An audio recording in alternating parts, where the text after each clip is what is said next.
Speedball Mike Bailey here to welcome you to WrestleCast Radio. Hey, this is Joe Doring. I'm here at world-famous Corkin Hall. What's going on? It's Sammy Guevara, the best ever. Hi everyone, this is William Hung from American Idol, and you're listening to the WrestleCast Radio. Hello there, this is the aerial assassin Will Ospreay, coming from you live from the Tokyo Dome in Japan, and you are listening to WrestleCast Radio. Digital media champion Joe Henry here. Hey, what's up guys from WrestleCast Radio? This is Humberto Carrillo. This is Flip Gordon. Hey, hello to all my friends of WrestleCast Radio. This is Austin Theory, and you're listening to WrestleCast Radio all day. Greetings and salutations to all the listeners of WrestleCast Radio. This is the fallen angel, Christopher Daniels. What's going on? This is the man of the hour, Leo Rush. And you are officially listening to WrestleCast Radio. With your boy, Too Cold Scorpio.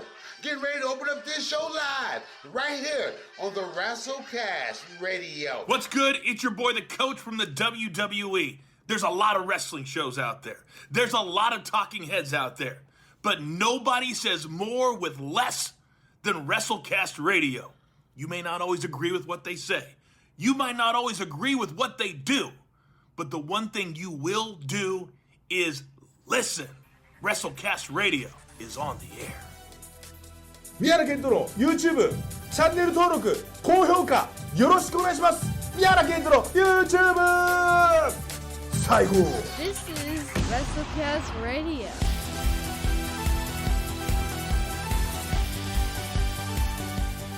Ladies and gentlemen, welcome back. It's episode 244, WrestleCast Radio. And I tell you what, Alex, these pictures that you have showed me that we will get into at some point in this show. Ooh. Do we have to? Well, oh boy. It's about as empty as my heart is for another company, but that's beside the point. How are we doing, Alex?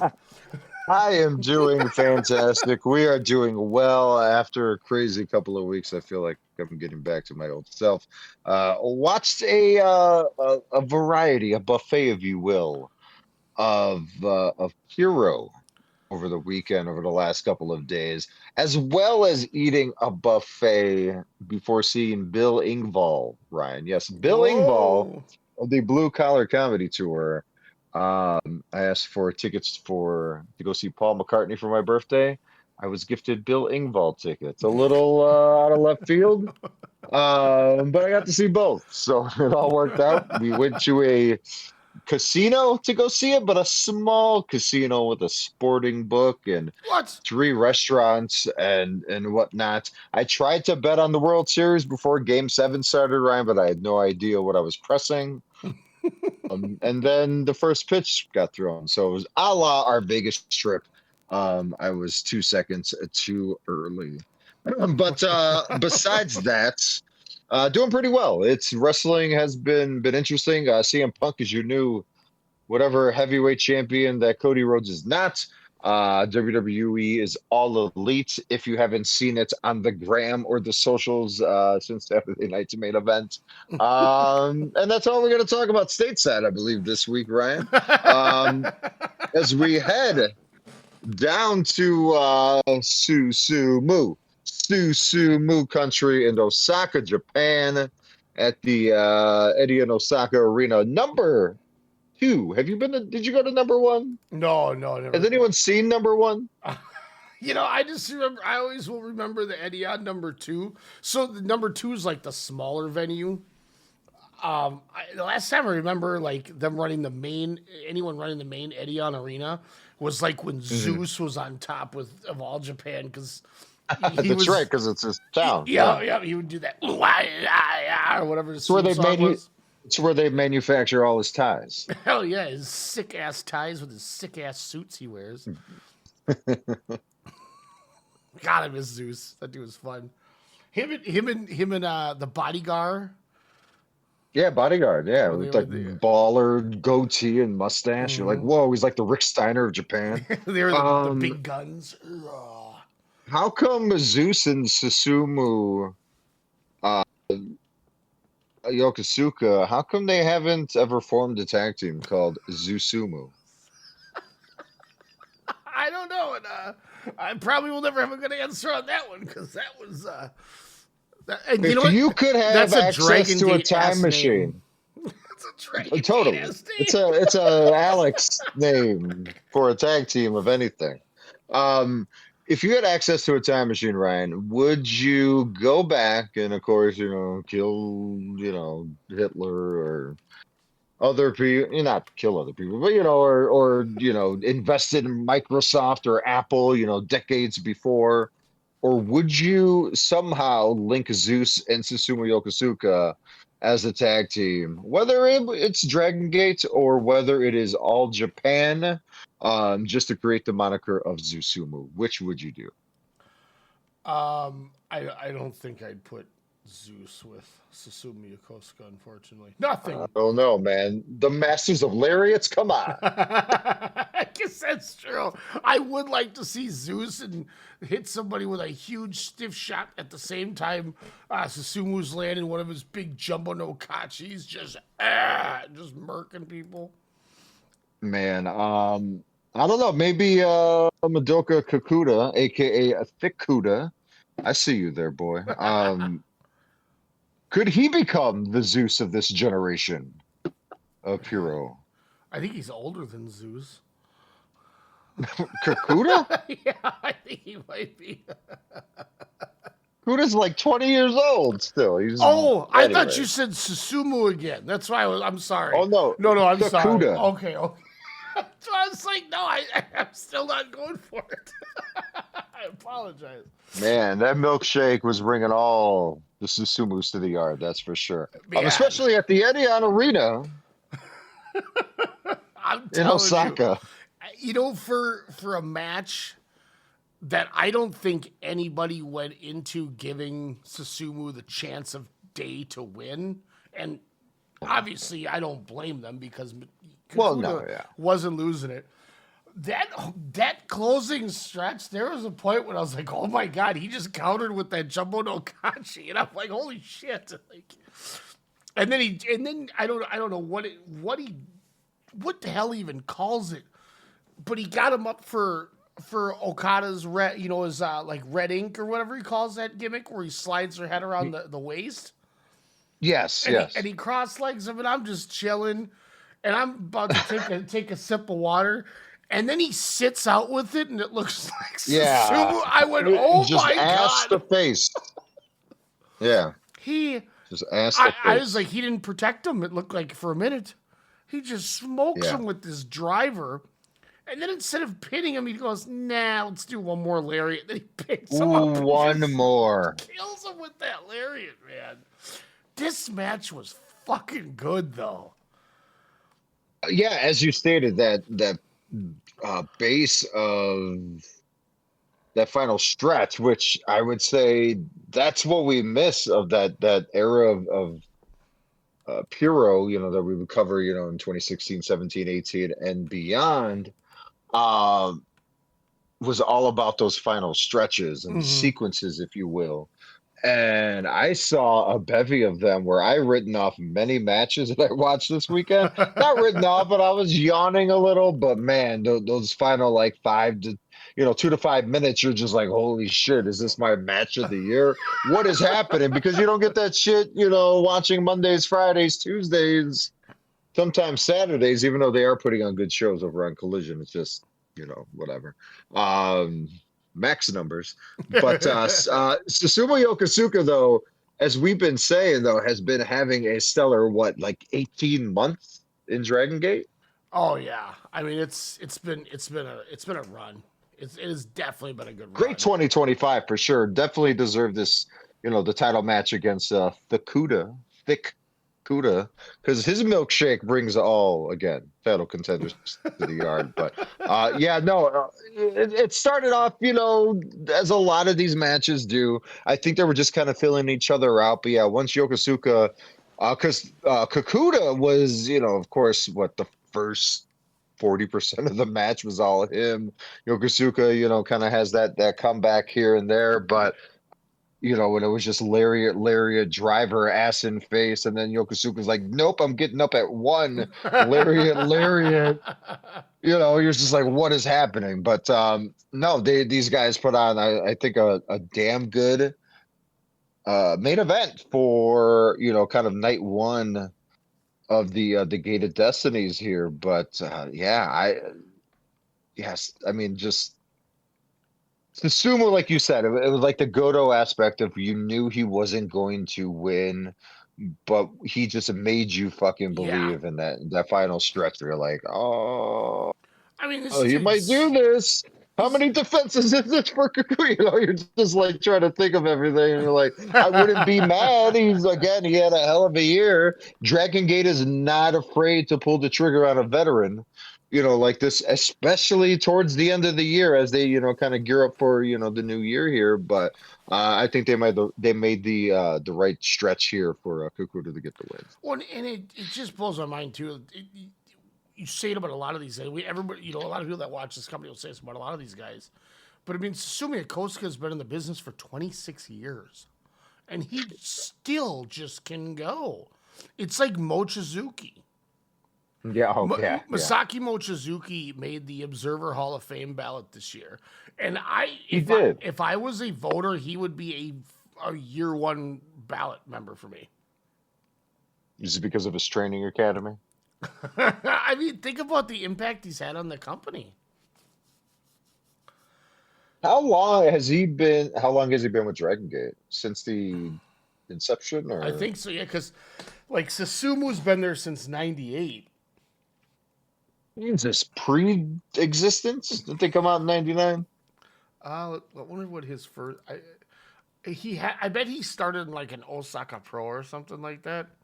Okay. Let's see. Oh, you mean generally he came onto the scene today? I think he meant Dragongate. Like, what? Susumu Mochizuki's first ever singles match was in 1998 Young Dragons Cup for Torreon, Mexico. Yep. So he was a OG, just like yeah.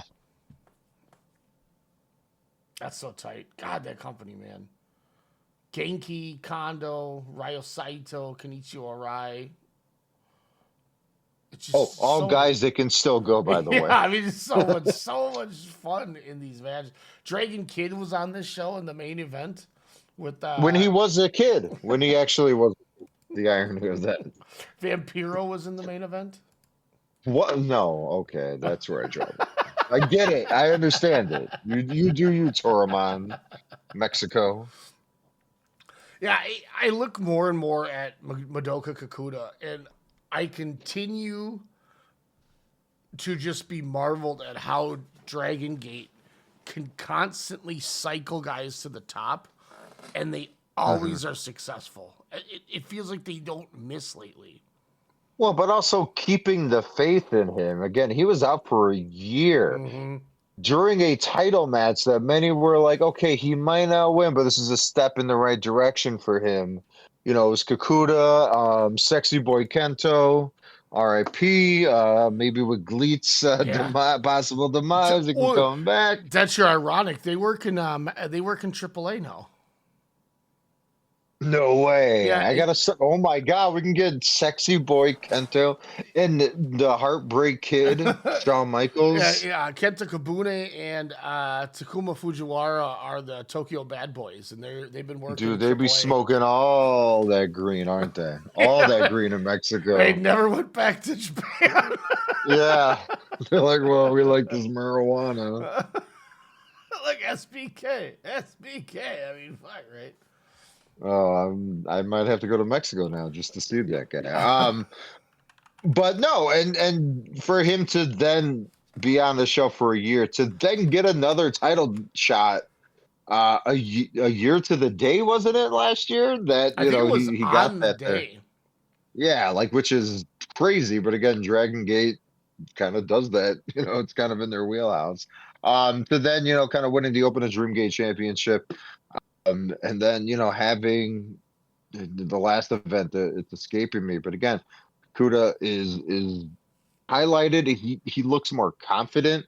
Again, I love this era of him. I mean, he's always had a, like me, always had a big old butt, but he was kind of small for a while, and then didn't watch Dragon Gate for like a few months. All of a sudden, I'm like, damn. So here we are, the Euro Thick Cuda, and hopefully continues into 2026. They do such a good job too of making their champions feel dominant. Like they are like if you just watch those show and if you'd never seen that, by the way he won the match, the demeanor he had, and the way that they showcased him, he looks like he's supposed to be the guy. He looks like a tweener too. Like he looks and acts like a big brutish heel. Should be. But he still has that baby face where you're like, I don't know, and then, the crowd's kind of for him, in different, aspects of his matches, it seems like, because, people have grown with him or watch him grow, I should say. So I believe, like you said, they make their champions feel big. But if you stay with that company long enough and show them, hey, I can get over a Chippendales gimmick and, a white tiger, even though I was like the fall guy on one of the best, if not the best faction in Dragon Gate history of RED. Then you got someone like Hyo, who is leading Peace and Love, which I think what they should have did was, just kind of beat some asses and throw that piece out of the way. And they kind of did in this match, but, kind of towards the end there. We'll just be Love. Yeah. They're like, no, we're good. This was, you watched the 4-way 12-man match? Was this 12 men? Yeah, 3-4. It was a triple. It was like a 6-man tag 4-way. Now, I know Dragon Gate is known for these type of matches, but I don't think I've seen these many wrestlers in a match, but it was so fucking well kept. Like, it was just a really fun match. I know you talked about these from, 20 years ago, and like, oh, this is what they're known for. This is what they were, kind of brought to the States in the, mid to late 2000s or whatnot. But this was just a hell of a lot of fun. Shun Skywalker's got random, people in his group now. What is it? Sai Patra? Yeah. Thank you. Sai Patra. What the hell is that? I don't know, but it makes sense, and it's fucking cool because Shun Skywalker said so. Welcome back, Johnny Valletta, by the way. Yeah, came back as a baby, which is rad. Doing a great job as a babyface, too. Fantastic 3-way earlier in the show. Not fantastic. A fun 3-way with Luis Monte and some other guy. Monte getting the pin, of course, on, was it Kukui? Yeah, El Kukui. But it was good to see Valletta, kind of jumping from All Japan over to Dragon Gate here. I think he can fit this mix pretty well. But back to that 12-man tag match. Rita, Jackie Kamei, and Hyo. Just... Fuck, man. Like, it was great. And then, we get Jason Lee, Ishin, Kota Minoura, Shun Skywalker, Hamari, El Ziola, and then, of course, Natty Vibes, back KZ Strong Machine J. UT looking dope, getting some pins, by the way, in this match. It was elimination as well, for these teams. This was just a lot of fun here. Love and Peace looking great. Ben K. We won't even get to night 2 yet, but yeah, no. Yeah, night 2 is we're gonna save just because there's we honestly time crunched this, and apparently night 2 is really good. So it's like, you know what? Let's just make sure we don't miss that. I watched one match from night 2 because you kind of like when we talked off air, you kind of mentioned someone, and then I went to it because I didn't even know the card. Yes. Yeah. Oh, I watched the match. It's like match. doppelgangers. 100%. 100%. And what we also talked about when you were like, hey, I think Hyo might be, being called up for the Super J Cup next year. You know, best of the Super Juniors, I should say. Mm-hmm. And when I saw that he was facing Bone Soldier himself in a special attraction match, I was like, "Oh, this is his tryout." Yeah, like And spoiler alert, I think you're right. We're gonna see this fucker, this sexy mofo, in the best of the Super Juniors come spring here. But Ryan, what did you think of this 12-man? Did it bring back fun memories for you? And how hot is in more ways than one is Love and Peace and the faction of Dragongate to close out 2045? Yeah, look, Rita gets the win on Jason Lee, so it's kind of getting that payback against Gajadokuro, the former Z-Brats, which once again it is good. It's cool to see because everyone assumed that Valletta was just going to go to Gajadokuro because he was in Z-Brats, but he's once again just like Homare, he's boys with Shun, so he's going with Shun. Yeah. So it's cool to see that. And I still, even though they didn't win and they were the first team eliminated in just under 10 minutes, I more and more am starting to think that El Cielo is TN Revolucion. I know they said he had to retire from that injury because remember he made that amazing debut, his debut at Korakuen. He got the victory in the main event. The crowd ate him up, and everyone went, they got something right here, and they are pushing him out the gate, and he got that career-ending injury or whatever. Yeah. I don't know, man. This El Cielo dude he kind of looks like him, and I don't know. Like, I still think there's a slight chance that maybe it could be somebody else, but I also I'm gonna debunk my own theory right now. Okay. Live Continue. on the air. Did he work it? Saipatra had Valletta, Omare, and Shun. Okay, so El Cielo wasn't on night 2. But the same night, over in Hokkaido, All Japan, Yuma Anzai was in the opener. I still think there's a dark shot, like just a shot in the dark, that it's Yuma Anzai under that hood. I really think if you look at his body structure and just like how lanky he is and the way he moves, and then watch Yuma Anzai. But then again, if Yuji Nagata couldn't even get him to go to New Japan, but then again, maybe it's just one of those where he's just allowed to work both. That'd be nice. Yeah. I mean that's some interesting conspiracies I think you have going over there, Ryan. But my thing is, I mean, you're saying the bodies, are possibly the same. Tall, lanky. I don't know. Like they're kind of, they're not like house. They're not like built. Like I don't know. I'm just, and I could be completely fucking wrong. You know what I'm saying? Yeah. I mean, I also think. I mean, it's like saying, is Hulk Hogan Mr. America? I mean, we'll never know. But I mean, just because of similar attributes, I mean, I wouldn't start spreading anything. That's, you know what? You're right. There. I appreciate you reeling. We don't want to be Wrestling Inc. We don't want to be any of that stuff. So I'm just making predictions, but I'm glad we stopped those. But the MVP of night 1, as well, Euro Shimbashi, your new Open the Awari Gay champion, Kushinobu Kamen.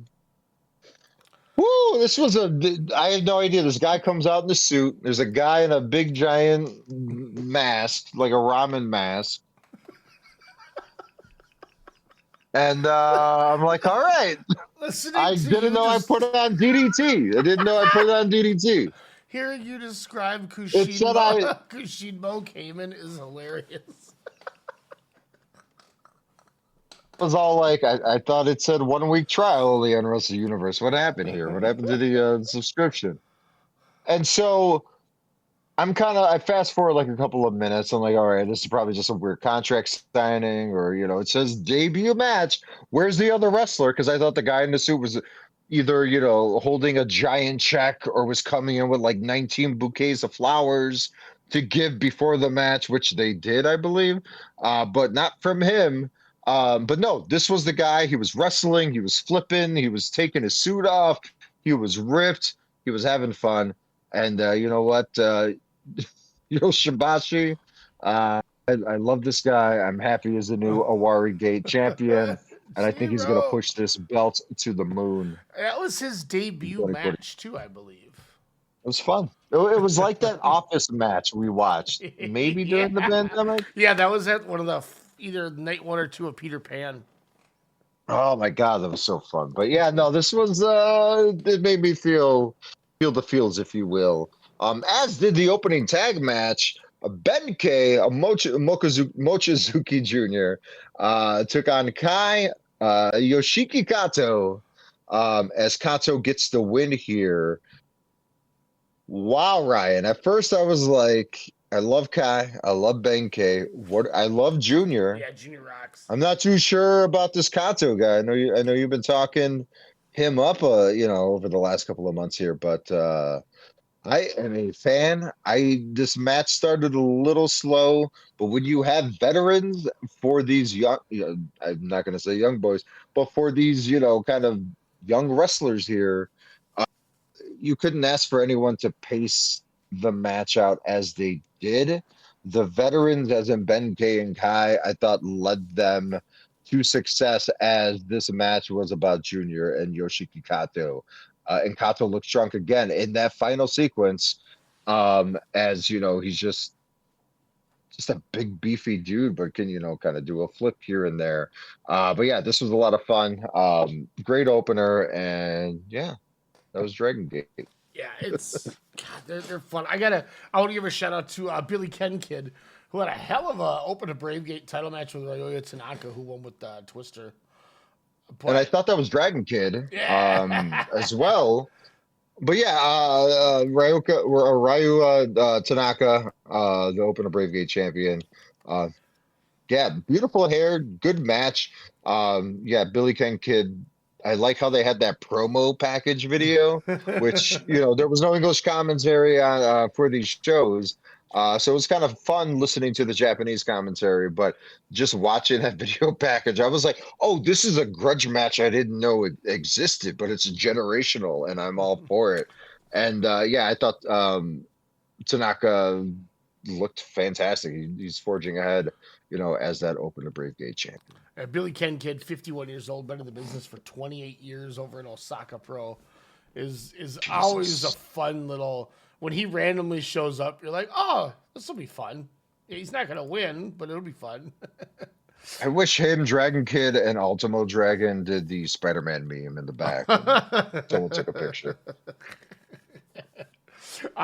Night 2 has a great looking card. Like I said, we're gonna review that next week, just because I want to give it a little more attention.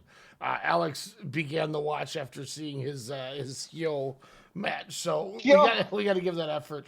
But I really quick want to go over this just for a second, because this is going to get watched for next week too. And King of Gate started today as well, so 4 matches, first round match, first round match. Holy shit! And this show was like 10 hours ago. The first night of King of Gate was.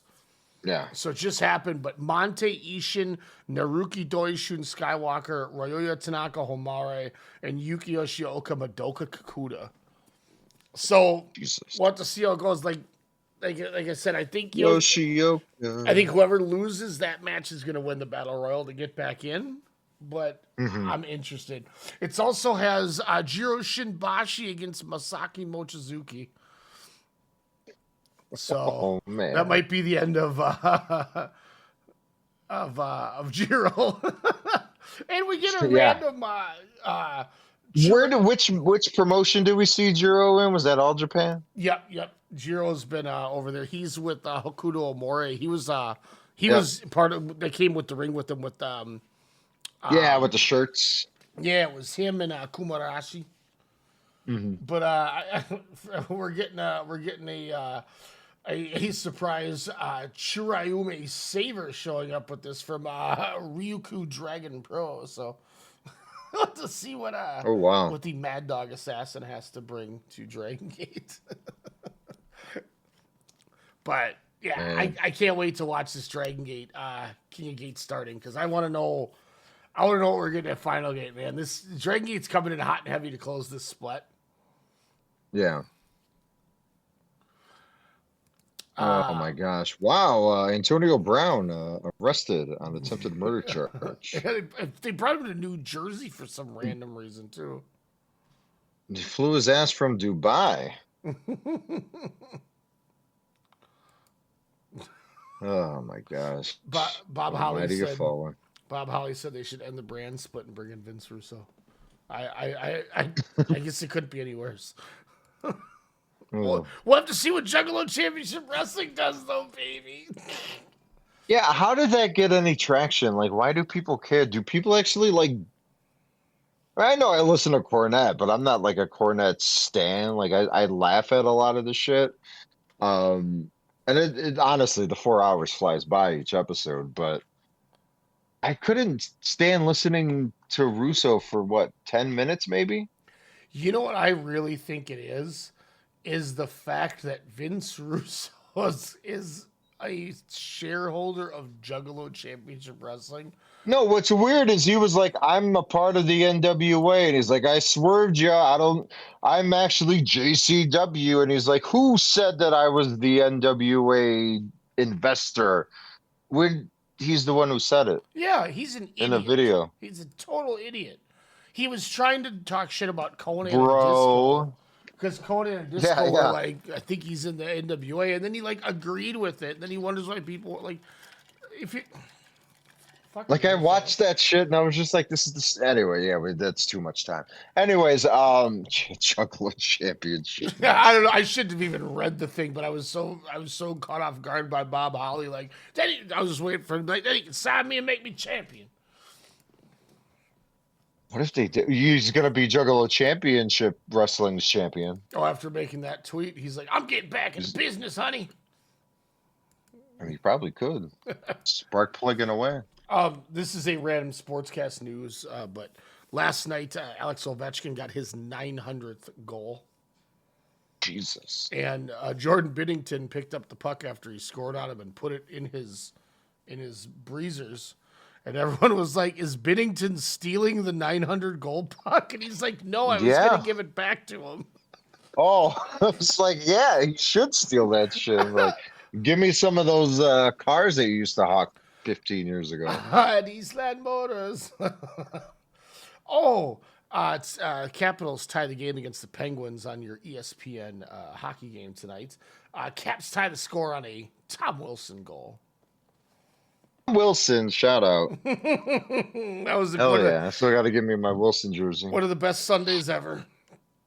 Sorry, my sweater. Yeah, that was when I became a Tom Wilson stan. Shout out Capitals. Is Josh Giddey? Is he the real deal? Was he worth? I think he is. That sit out.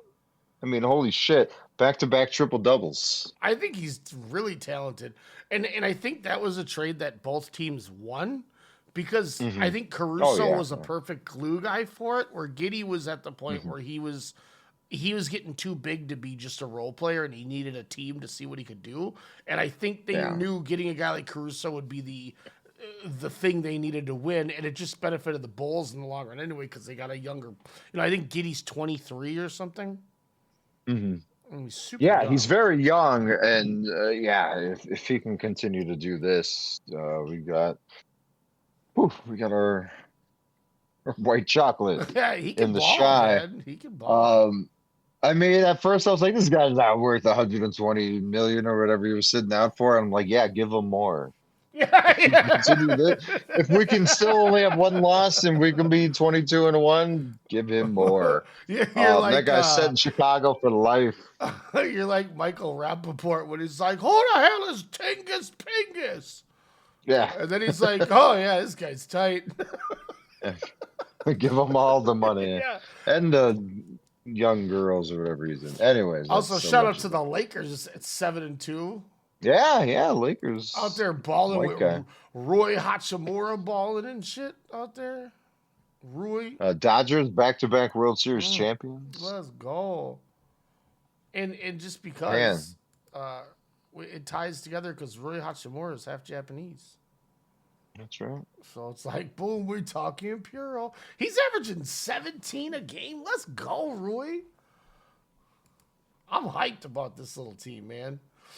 And they can just let LeBron take it easy now and save him for the playoffs and just unleash him after a rested year. Let him just Skywalker. DeAndre Ayton's hooping. I was skeptical as shit about that one. Now Ayton's over there dropping like 18 and 8 with a block. On a, I'm trying to think, but it'll probably get to me on a podcast. They were talking about what they should do with Ja Morant, since he's not having fun, down in Memphis anymore. It was the all the smoke. Oh, okay. With yeah. Barnes and Steven because Jackson. Cody Rhodes was on there. Yeah. Yeah. And then they talked about Ja Morant for or he did. It was just Matt Barnes was solo, and really good analysis on the career of Ja Morant. He kind of broke it down year by year. He's like, I know this kid, blah blah blah. Just kind of showing the ups and downs on and off the court, the guns, the strippers, the guns, the Instagram lives, all that shit, and just kind of his play and how he's fed up. And he was like, I think he needs a change of scenery. And he was like, man, if you can somehow work to pieces, which he was like, I think they can, like Naz Reid and, maybe a few other players for a Ja Morant. Would you, Ryan, as a Timberwolves fan since day one, is that something that you would want to see with Ant and Ja Morant in a fresh landscape here for the Timberwolves? So I can't lie. Yesterday at work, I think it was, me and my golf supervisor, which he said he listens, so I'm not going to plug his name so he can suck it. He goes, I'm going to give a listen today. And I went, all right, cool. And then I'll just bury him. We literally did Grizzlies and Memphis. Memphis and the Timberwolves. I was like, sorry, whoa. but I have the trade machine pulled up to recreate what we did, and it like froze, and I was like, "How is it Memphis and Memphis?" I was like, "Wait a minute, I'm trading for myself." So, if you put Ja Morant in for a trade, right? So Naz Reid's hurt, you can't trade him. Julius Randle's technically hurt right now, so you can't trade him. Well, good thing it doesn't work for the WWE and TKO. That motherfucker will be on a GoFundMe. You're not Shout out Luke Menzies. You're not trading Jaden McDaniels. I'm not. God, no. I'm not moving Gobert because as much as people complain about him, he's so helpful. And you're not moving Ant. Hey, COVID or not, did he start it? Probably. Greatest did he defensive cough player on all ever. those microphones? Yes. Is he the greatest defensive player? Probably not. That's one, Shaquille O'Neal. Nope. This guy shut down an entire league. Yeah, with COVID. Yeah, but I'm just saying, this guy's the defensive player of the decade. This guy stopped 449 other players. Who wins if you put Rudy Gobert in the late 80s and Bill Laimbeer saw him cough into a microphone? Who do you think wins one-on-one in a fist fight? Oh, Bill Laimbeer would probably beat his ass. I just wanted to hear Bill Laimbeer. Bill Laimbeer was the shit. Enough respect on his name. If this was 2 weeks before my birthday, or a week before my birthday in March, so I couldn't fucking go to Vegas for March Madness in 2020, but it was Bill Laimbeer, and they would ask him about the COVID, he wouldn't touch all the mics like Gobert did. He just fucking he just spit on the fucking table. Yeah, then flip it over. Yeah, just leave. All right. Send in for Mahorn, and then Rick Mahorn comes out from the back. Yeah. And he's like, I already got COVID. And he starts trying to grab everybody and they're screaming and shit. All right. Man. So we're not trading Ant. We're not trading Rudy. We're not trading McDaniels. No. Nas and Randall No. are both hurt, so we can't move them. And so is Bones Highland. So. So you couldn't even do it hypothetically right now. So right now, I have offered the Grizzlies Dante DiVincenzo, Mike Conley, Rob Dillingham, Joan Behringer, Johnny Juzang, Terrence Shannon, Joe Ingles, Jalen Clark, and Leonard Miller, and I'm short by $2 million still. Oh my gosh. So you have to. So Nas is 21 million to Morant's 39. Yeah. So you could do Nas, DiVincenzo, but they're probably going to ask you for Dillingham, which we're not playing anyway, and probably a couple picks. So I guess if the question is, would you trade DiVincenzo, Rob Dillingham, and Nas Reed for John Morant? Would be the question then. Because your starting lineup would be Edwards, Gobert, Randall, McDaniels, and Morant. That's a pretty good fucking Jesus, team. that's a really good team. Yeah. You wouldn't run one of those guys off the bench? I mean, I guess you could. You could But who? But who? Yeah, I mean, Bones Highland. Randall? Yeah. So you're keeping Conley. So if I pull these guys out, let's get rid of Conley. Wait, Jesus Christ. Mike Conley Jr., who's technically a senior now, is still playing for you guys? I haven't watched the Timberwolves game yet. He's still this year. hooping. Good for him, man. Get him that ring. Make this trade, Minnesota. Do it, A-Rod. Do it. So let's say we got to give up some youth and picks. We're going Nas Reed, Dante DiVincenzo, Rob Dillingham, Terrence Shannon Jr., and then throw a couple firsts in there. I think I do that as much as I don't want to get rid of Nas Reed. Well, yeah, he's, the king of the city. But yeah, that would be tough. A lot of people would be mad, but here's why it's hard for me though. It's close to a title. Do you get over the hump? Do you finally make the NBA finals? You got a chance, but I think you got two big factors. I think you always have to consider, and I'm not Houston and Oklahoma City. Yeah, well, I haven't even gone to them yet. Or the Lakers. I think you always have to consider anytime LeBron James is playing. We've learned whether we love or hate him, that guy can always figure out a way to get it. He always gets to the playoffs. Yes. You've also put Luka with him, who lost like 30, 40 pounds and is jacked or whatever now, like Zion is. And Austin Reeves is averaging like 32 and 10 for the Lakers. Yes. Oh yeah. So like, hell of a year. You have to consider them a threat, especially the fact that they don't have to rush LeBron back. Houston is either going to it's either going to not work because Kevin Durant's going to take the ball too much, and that team was so pass efficient and using athletic guys like Asur Thompson and shit, and Alperen Sengun and stuff. Like, I'm afraid that Durant, he's either going to really, really help it, or it's going to. I don't think it's going to be stagnant. I think you're going to see a positive or a negative by February. But at the end of the day, I just don't think anybody can beat Oklahoma City. They're the same team, and they're all like 24. And they're mature. So like they're only going to get better. Yeah. You know what I mean? Yeah, that's true. And they're all under they're all under contracts too. Like they. You know what's shitty about it? Mm-hmm. What's shitty about it too is this was the Oklahoma City everyone thought it was going to be 10 years ago. When you had your Durant, your Westbrook, and your Harden, and your white guy and your other white guy, and you're like, whoa, there's 3 white guys on that team.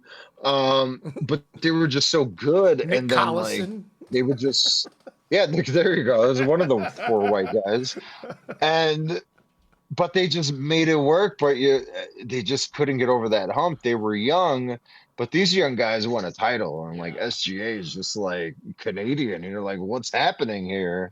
But I think you're right. I mean, obviously, the defending champions are always, the ones to beat. But man, it's crazy with this Western Conference just looking as dominant. And you can never outrule Golden State. Yeah, Like, that's exactly. the They have other Steph thing. Curry. It's like a LeBron thing. I mean, Yeah, these are the hitmen, realizing their days are, coming, you know, are getting numbered here. So, they definitely can still play, still ball, but oh man, it's gonna be a Even fun with season.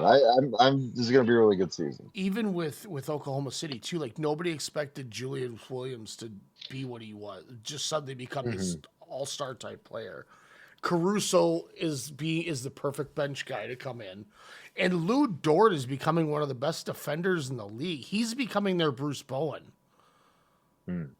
So, and he's, so Great he's comparison.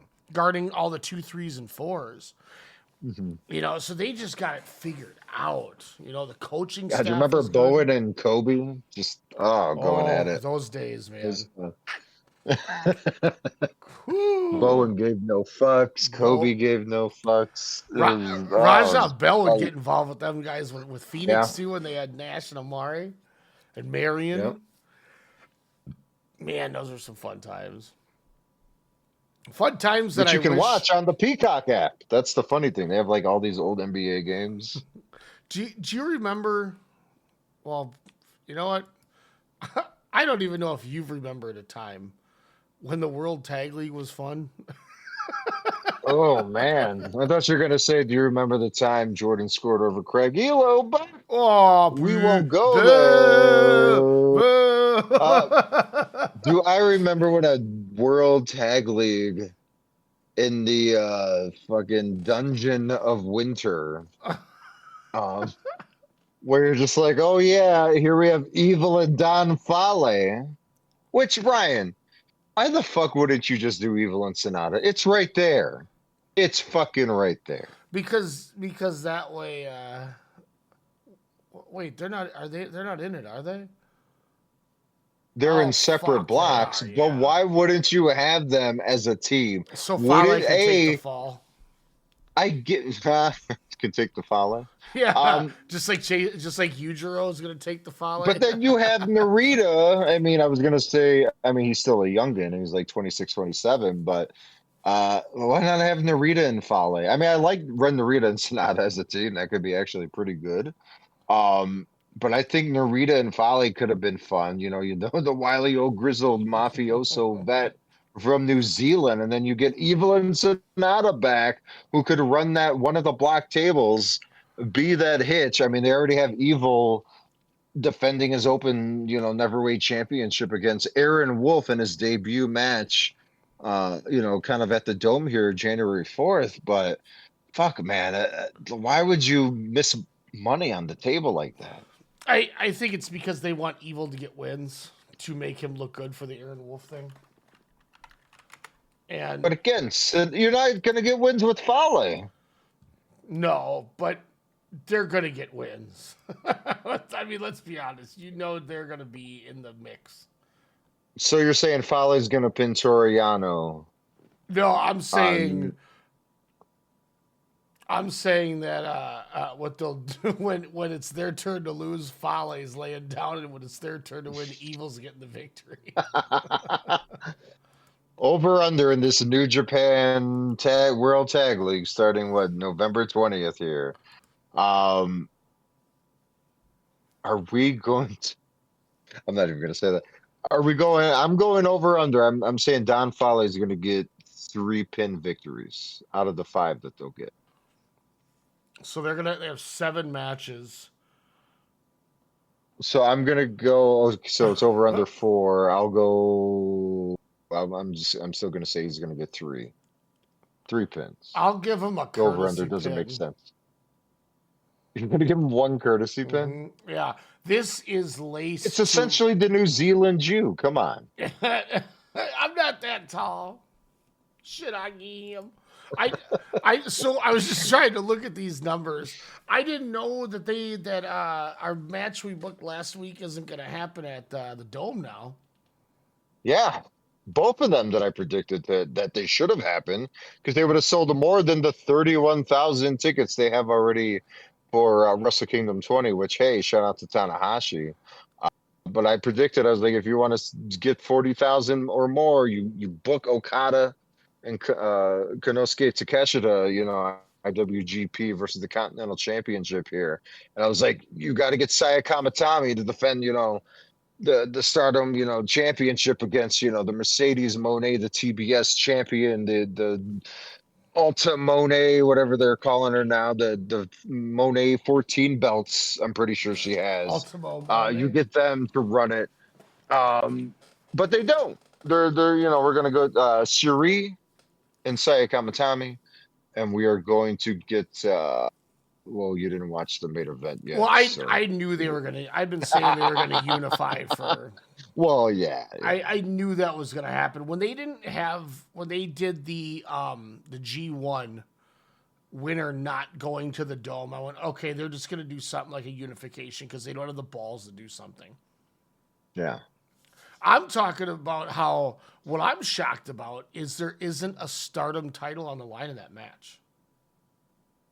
There isn't? It's the IWGP and the New Japan Strong unification. Oh, so New Japan Strong's just done. Mm-hmm. Might be. So this AEW national title, as they said, will be defended on New Japan Strong, don't mean shit. Or this just means Shiori, who said she wants to do an America excursion, maybe she wins and then she's the Strong champ.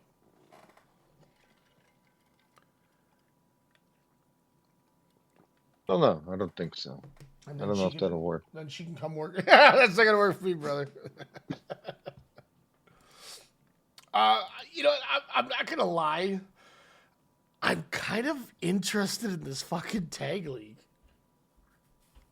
I mean, honestly, on paper or internet saved pictures, you're right. I mean, I kind of like the Taichi Satoshi Kojima. Hold on, before you go that, I'm going to go down the list. I want you to give me a yes or no if that excites you.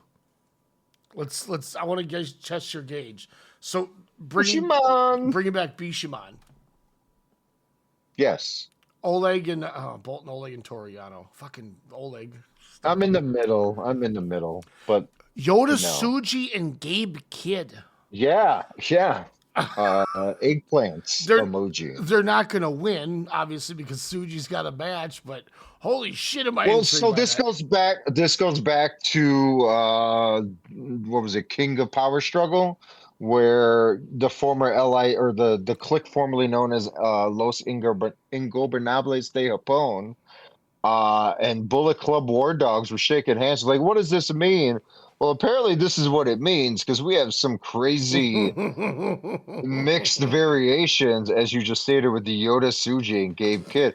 On paper, Ryan, shouldn't this be the team that fucking dominates the A block? I think Tsuji should have lost that title and they should win. Yeah.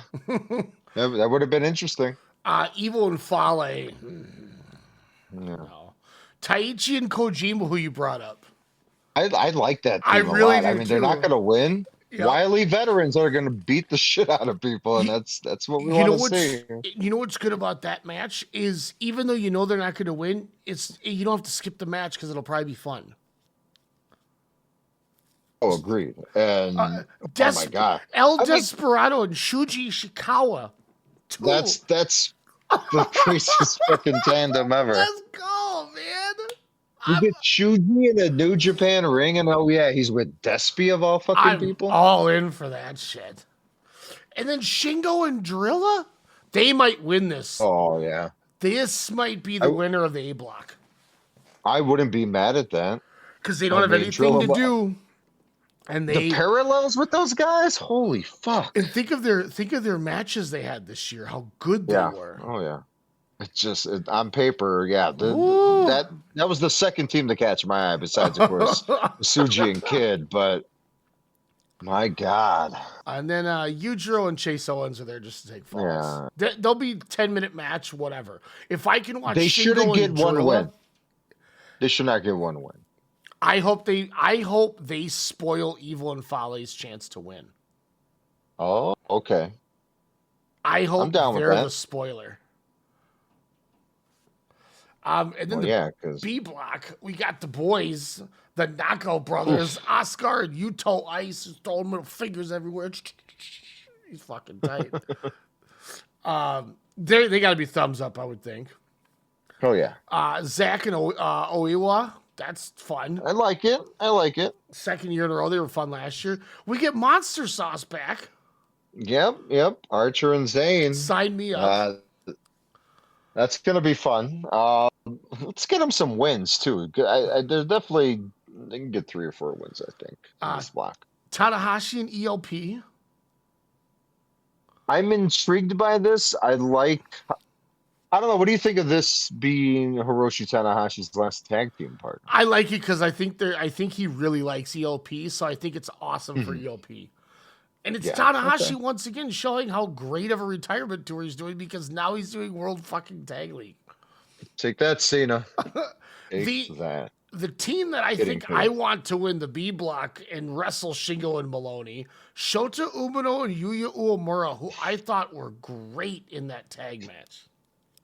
I thought they could have won those titles. Dude, I thought they should have maybe have won those titles, but it was too early because Yuta Ice and Oscar are brand new, and you can't take the belts off of 2008 Sexton Avenue in Maplewood, Minnesota, Ryan Cook out of the title picture just yet. That's way better than Australian Zealand Fale. Way better. But that team is great, but there's a team that has my eye where I'm like, I wouldn't be against this either. David Finley and Hiromu Takahashi. Ding, ding, ding. What the fuck are we witnessing? This is going to be crazy. I love this, man. I love the shakeup. This shakeup is great to end the year to start anew, I think. Yeah. For New Japan. What a great way to freshen up that Bullet Club and LIJ scene. Just pair them together. Then we get Okan and Callum Newman. I think they'll be totally fine. I love it. I'm a Newman guy, I'm for it. And then Narita and Sonata, who we talked about, which are just there for whatever. So I think there's a decent chance. I think it's going to go one of 2 ways. I think Shingo and Drilla or Bishiman are going to take the A block. The B block, I feel like the Knockout Brothers make it to the finals and then lose. So then it's spoiled. And then it's a rematch at the Dome. But I also think there's a chance that Umino and Uemura could go to the finals too and then win the whole thing and then get their rematch. Or they'll just do like a 3-way ladder match or some shit like that. I wouldn't be against either. Since we've seen it. How about we just remove the ladder and just do a 3-way between Knockout Brothers, Shingo Maloney, and Umino Uemura? I think that would be just make it a regular match. Or do a 4-way. We'll do an 8-man, and then you throw in who were we just talking about? Finley and Hiromu. Finley and Hiromu. Yes. I think the best part about all this is the first time in like 4 years we've even talked about the tag league. We're fantasy booking it. Because we're like Gorillas of Destiny. Here we go. The Good Brothers. Huh? All right. It's going to be the Good Brothers, Girls of Destiny, or Killer Elite Squad. I mean, I love me some Makabe and Honma, but goddamn, like, woo! Yeah, no, this is it's a toss-up, but again, if booked correctly, it makes sense for a couple of teams. But when you just throw in a wide variety of faction members teaming up with each other, you're just like, oh shit, what's the end game of this? And it can't be War Games, even though they've done that usually in February. So possibly it could lead to that giant cage that takes out wrestlers' careers if you're not safe. But this could be anything. They did that last year. You know what I mean? Like, I think I might watch a lot of this tag league. Like, wow. I'm gonna check it out, and like, it seems easy because it's 8 guys in a block, so it's only 7 matches each. So it's already 4 nights in theory shorter. Yep. But I think they might be doing like double the amount of shows and just doing like 4 matches on a card instead of like, because you do 1, 2, it'd be 4 instead of 5 matches on a block. So in theory, it's an easier watch. The tag league is 17 nights. Holy shit. So night 15 is a semifinal match. Night 16 is a semifinal. Night 17 is the final. So night 14 is... Oh, okay. So they're just doing every other. You know what? I take that back. So it's the first 14 nights are alternating between A block and B block, and they're 4 matches a show. Yep. Okay. So that's you're probably getting 25 minutes between the first 2 matches, and then 20 minutes. I bet you if you skip entrances and only watch the tournaments, you're not even sitting for an hour and a half. You know, it's a while too. You are correct, probably, but opening night, November 20th, we get Yota Tsuji and Gabe Kidd teaming up to take on Shingo Takagi and Trilla Maloney. Oh my brother, I'm on PTO when that show happens. And then Evil and Don Fale versus, the Tokyo Pimp and the Texas Heavyweight Champion Chaso. Good. They're getting the House of Torture versus each other out the way. Bishamon, Yeah, they're getting all the factions. Yeah. The Bishamon Kojima Taichi could be fun. Despy and Shuji against Bolton and Yano. Why not? See Bolton in there with Shuji Ishikawa and Olton. Yeah, Let's my go. God. I'm gonna be kind of fun. into this. 4 matches is not a lot, not bad. Night 2 main event, Finley and Hiromu against the Knockout Brothers, and then ELP and Tanahashi against Umino and Uemura. Oof. Oh, and we get Newman Okan against Oiwa and Saber. This is I'm down the clown. I'm kind of interested. So 20th, 24th, there's a 3-night stretch with back-to-back-to-back, a day off, and then another 3 back-to-back-to-back. Looks like 2 days off, and then 2 shows, a day off, a show, a day off, and then 4 shows in a row. And then they go to, it's a 2-night break, and then a 2-night break to the final. So even Do if you think? okay, sorry, I was just thinking out loud. No, go on. Yeah, I mean, even No, if go we on. took 2, like, even if you put 2 together, I bet it's under 3 hours. For the whole tournament? No, I'm in. I mean, like, if you put like 2 nights together. Yeah. I mean, I'm fucking in on the World Tag League, Alex. Who else is all in there, Ryan? Especially coming January 4th here, Wrestle Kingdom 20, as I stated, over 31,000 tickets have been apparently sold already for the event, as we are about a little under 2 months away. Of course, this is 7,000 over the 24, and then about 4,000 or so, I believe, from the year prior at Wrestle Kingdom 18, according to AI. So thanks, AI. But do you think they went with the unification matches on the men and women's side here, where you could have gone a little bit bigger because they already surpassed ticket sales? I mean, they sold 20,000 right out of the gate, especially with Tanahashi's last match against TBD, and of course Aaron Wolf debuting against everybody's favorite mischievousness of darkness, Evil. Kind of they were piggybacking there. But do you think they just went with these unifications just because they sold those tickets and they're like, we don't need to do these big money matches because we're gonna sell? Or were they just hoping and waiting to see if they could get Okada as he was teased, kind of at the last event here after the Tanahashi match, where Gato was like, hey, I can get him. I think the Tanahashi thing in itself is enough, but I think I don't know, something about me still feels like they're scared about this Takeshita thing. And I don't know why. And that's why I feel like I feel like they're saying Yota Tsuji is going to be the guy we're pushing out of the group. Which I said, I think it's either him or Uemura at this point. And if you want to go Tsuji, great. He's proven he can have the best match on any given show. He can prove he had the best match in the world this year, twice with Gabe Kidd. So I think they're putting themselves in a situation where if they truly don't think that Takeshita is moving tickets like they thought he would or whatnot, they can belt up Tsuji. And if they think Takeshita is the answer, Takeshita can just win the match. He can unify him. And now they take away that secondary title that they keep trying to crutch onto these other guys. And I think it gives them an opportunity to basically, they have to push somebody to the top now. And I mean, this could be a crazy theory, but I almost wonder if Tanahashi's getting rid of it to basically say, look, we're getting rid of this mid-card. You guys need to figure this out and step up, or we're going to do something else.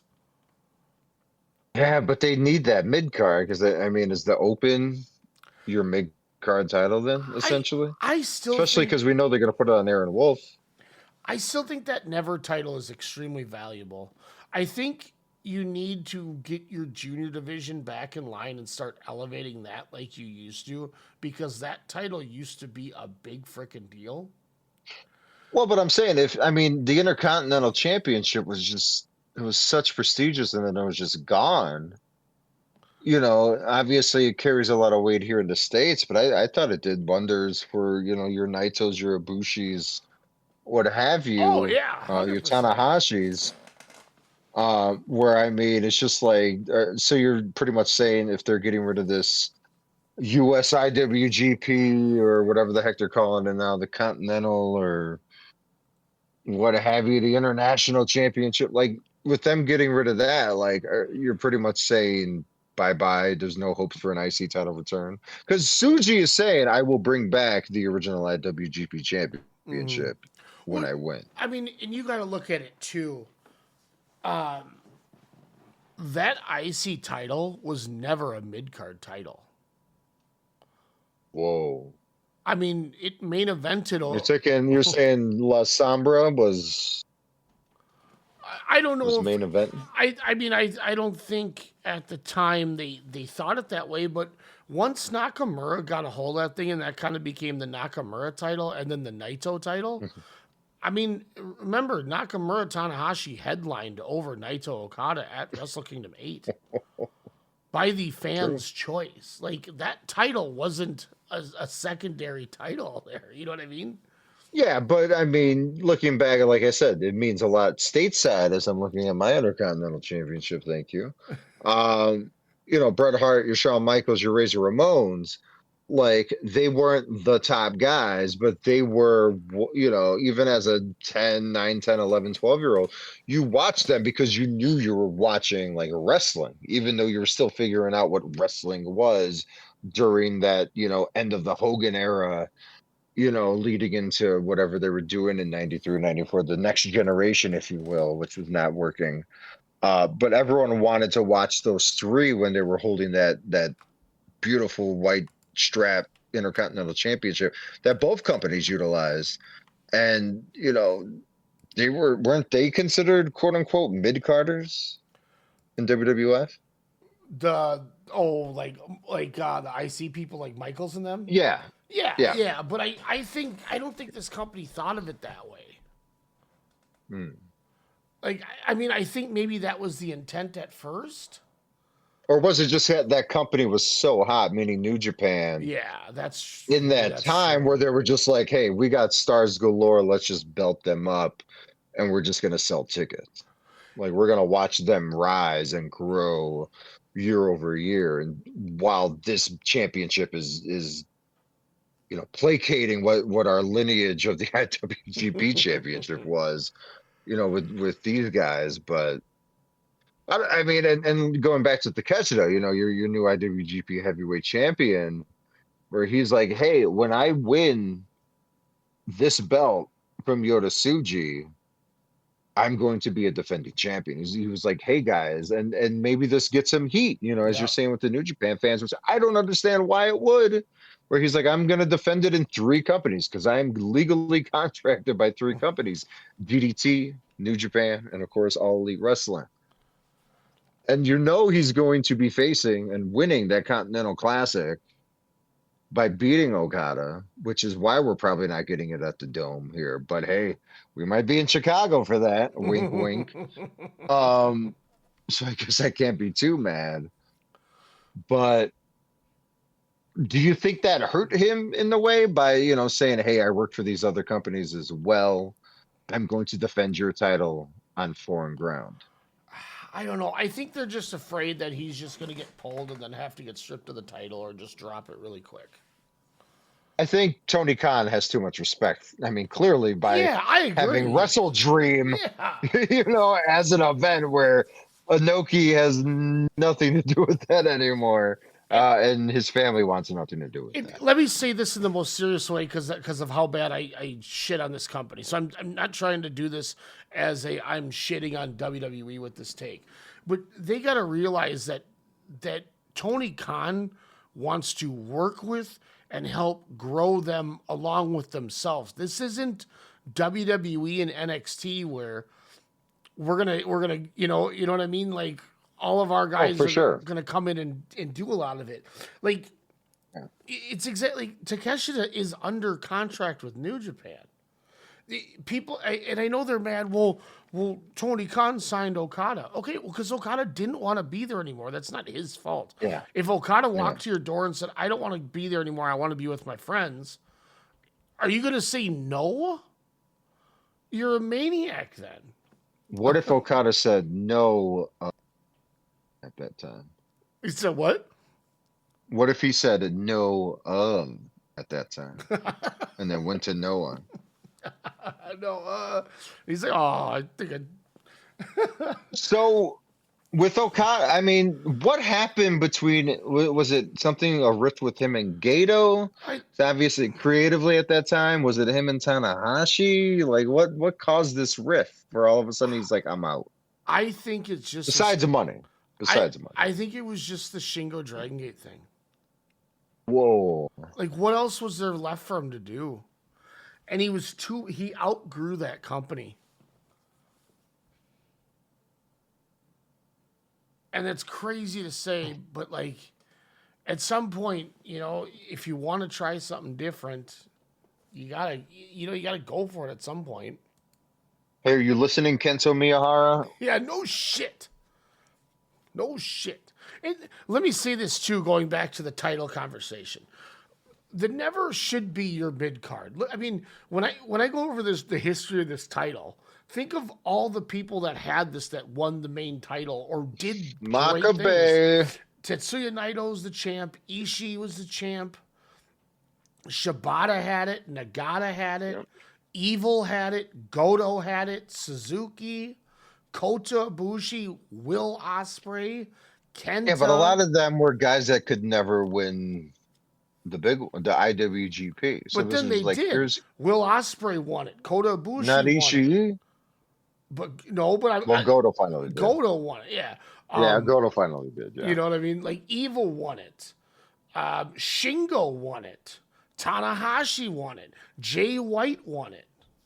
Like, I mean, because these are both. Oh wow, I forgot Jay White won it. But like, aren't these fairly new titles? Takeshita won it. The title was in 2012 is when it started.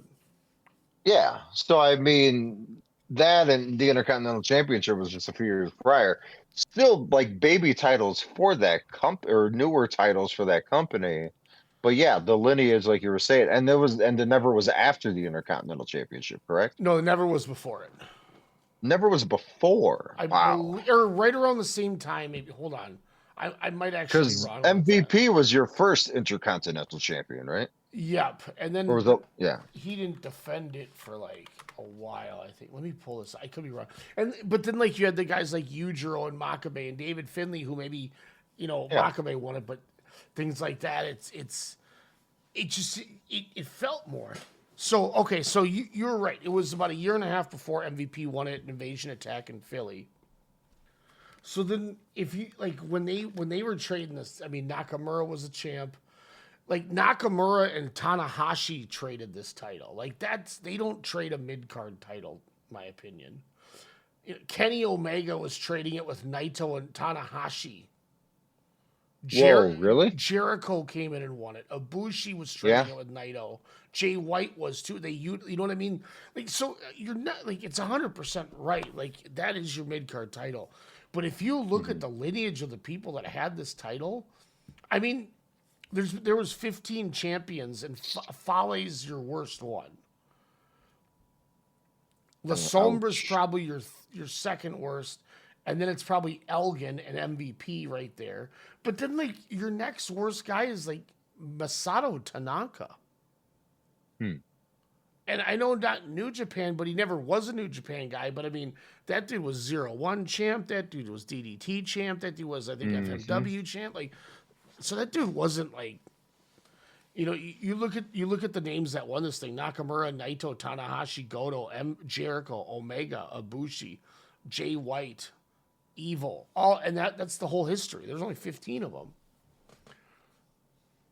It's like for his rich Only 15. That's crazy. And for his, you know, so like, yes, but it was my favorite title at the time too. I think because you knew that the matches were going to be. It was almost like it was that worker mid card belt, but they had all the like, they treated it as an equal at times.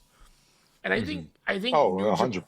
I think New Japan with this World Tag League is getting back to the roots of the old New Japan, All Japan, Noah days, where you don't need a secondary title. If your main eventers aren't hot, what do you do with them? You put them in a tag team. And with the way that this World Tag League is, there, you know, shit, we don't have anything to do with Suji and Gabe Kidd at the moment. Let's just put them as a tag team because they're fucking over. That's how they should be doing this, is get all these guys who are not in the world title picture and put them together as a tag team and make your tag belts mean something again. You know, don't have it, you know, Umino and Uemura, that's perfect. Two guys that you're trying to push as your stars, but you chose Yota Tsuji so you don't have anything to do with the other ones, so you put them all in a group as a tag league. Like, it's smart. 100% that's smart. It doesn't need to always be Oleg Toru Yano, like a fall guy. You can have strong people take losses in a tag league, and it doesn't hurt them. They should know that. I don't know. I think they need fresh pencil holder as well. But maybe this is in the right direction. Or do you think Tanahashi kind of being more hands-on, you know, being the president, you know, over a year or whatnot? Yeah. Do you think him having a little bit more input into it, kind of steering it into, oh, that makes sense territory? Yes, because I actually watched the entire G1 this year and I liked it. I've enjoyed this company this year, whereas the last couple of years, I mean, I let my subscription lapse. I didn't even care anymore. Yeah. Like that, and that's surprising, and that's because I was so mad about the company. But now I've been getting back into it, and I'm enjoying it. And maybe I just needed a break. But I think seeing these young kids finally getting wins and doing things is extremely helping my enjoyment. Like the show on November 8th on the Road Show coming up, the Road 2 show. Hiroshi Tanahashi one-on-one with Yuto Ice. Like, sign me the fuck up. Yeah, he's showcasing all these people, the different people, because he knows people are going to come and watch, whether it's via the New Japan app or in person, you know, at every arena until January 4th. So I mean, it's so smart. He's just putting over all his talent. Like, what a great way to do that. Get all these guys a chance to showcase what they can do. And Tanahashi showcasing, he still got it as he takes, you know, of course, his cool gimmicks off and showcases the abs. Oh man! And once again, I told Alex about this. We watched Peter Pan Night 2 the other day, me and a couple people, and that Dan Shoko Dino Hiroshi Tanahashi match was fucking awesome. Oh, I cannot wait to get Strange and watch that match. Oh my god, I cannot wait. It's really fun. New Japan's got a couple things coming up too. The 19th, it's a $22 pay-per-view. It's called the Purge Night of Torture. Desperado? Chase Owens, Don Fale, and Yoshinobu Kanemaru against Ikuto Hidaka, Masato Tanaka and Tomohiro Ishii. In a death match? No, this is just House of Torture versus Ishii, Masato Tanaka, and Ikuto Hadaka. Oh, I thought you said the tournament was called like something of death. Oh, it's a House of Torture produce show. New Japan's Purge Night of Torture. Oh, gross. Never mind. I'm not going to spend money on that. Dick Togo and Sho against Hanzo and the Great Sasuke. And your main event, Evil versus Shun Skywalker. Okay. Oh, fuck. Really? Yep, that's the main title, non-title. Is it for the? Oh, I was going to say, is it for the Open Championship? Because that would be awesome. Could you imagine Aaron Wolf and Shun Skywalker at the Dome? Oh, that would be tight. Holy shit, that would be tight. Shun would take care of him so well. They're gonna be like, Shun, are you gonna get this guy over? And he's like, ah. So he does a better Matt Hardy than Matt Hardy. That's a good way to put it. Back in October, Cork and Hall, they ran a New Japan Pro Wrestling Superhuman Taiji Ishimori Gets Even More Ridiculous. Did you see this show that they did? No. It was... oh my god! The pre-show was Jun Kasai, Ishimori, Katsuya Murashima, and Daiki Nagai in a 4-way. The second match was just a random match with all these random people: Mohamed Yone, Shiro Koshinaka, Jun Kasai again, Jun Akiyama, Atsushi Katoge, Brahman, Shu and Kai, Dump Matsumoto from the back in the day, Leona, the Anoki's kid. I think it's, or not Inoki's kid. Who the fuck's his dad? Muda? And he always get Tatsumi Fujinami's dad. Everyone hates Leona. He sucks. And Taiji Shimori again. Then we get another match. It's Mao, Yo, Shuji Shikawa, Takami Chinoku, Raisuke Taguchi, The Great Sasuke, Taro Nohashi, Dick Togo, and Taiji Shimori again.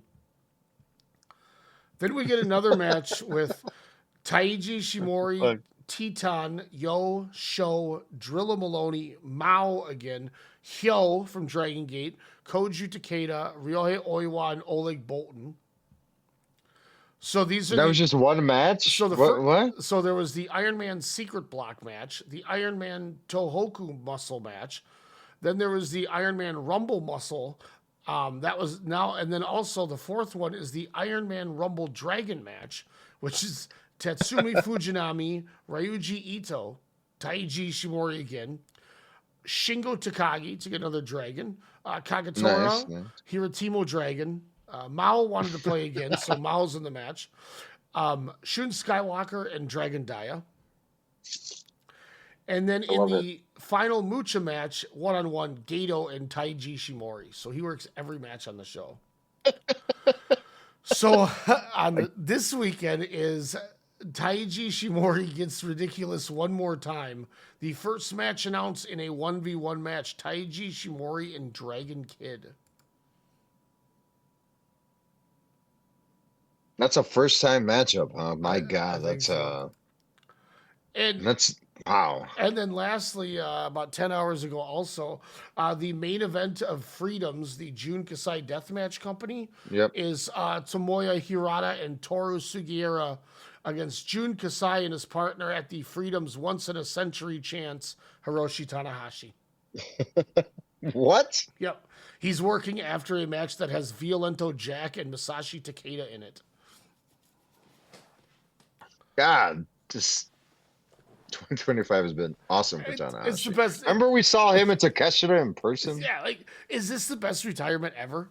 Like, I can't get over the fact that this dude just goes, he just worked Freedoms. What the fuck? Like, I mean, let's be real. Him and Sting and AEW, Sting like last year. Yeah.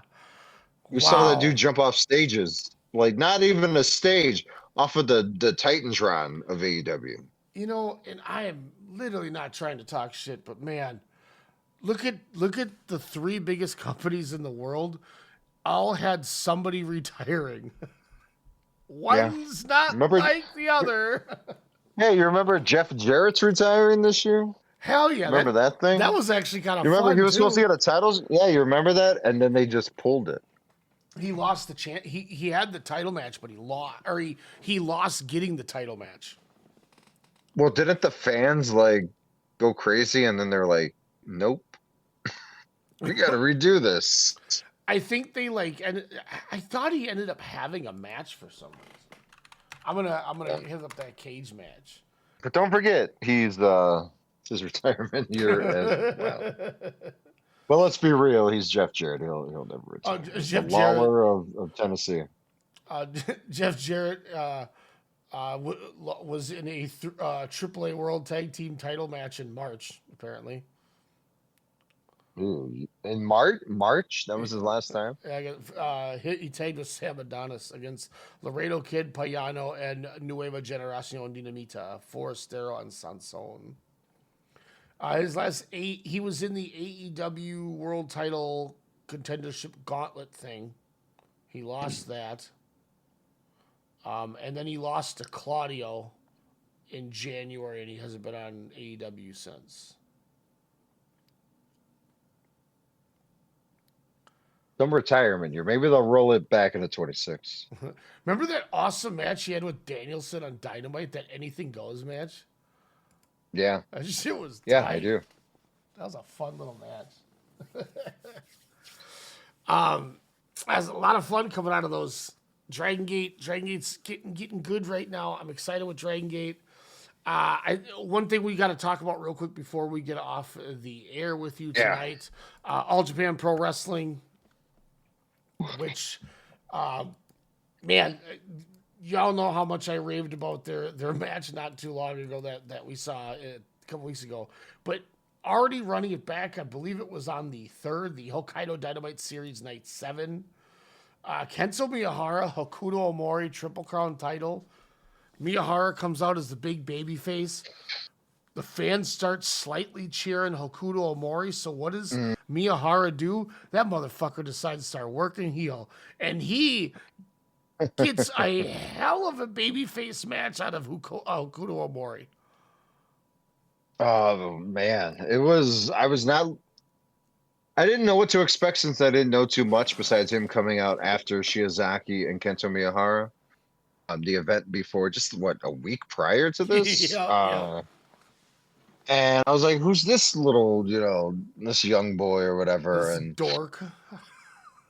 Yeah, pretty much. I With was like, who's this Ryan on my screen? He's got that stupid Shota Umino face. It drives me nuts.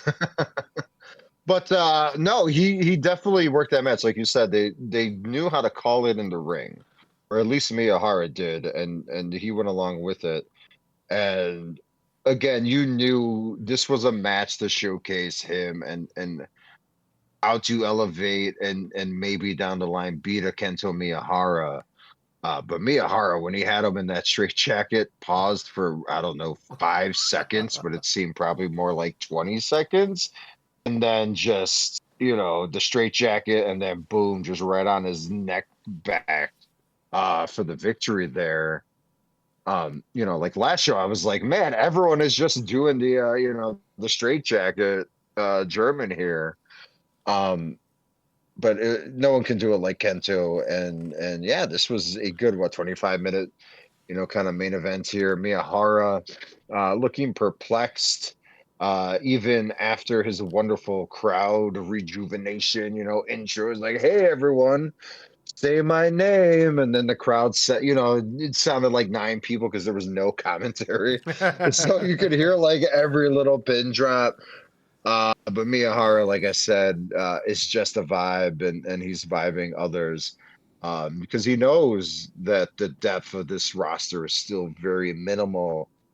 Even sans Jake Lee and a Saito brother here and there due to injury. But yeah, I still think Miyahara needs to make the jump, but I think he's just figuring out which guy, and depending on when his contract is up, obviously, too. But I think All Japan, if they want to do stuff, be like Dragongate, start working with other companies. I'm not saying you got to work with GLEAT, but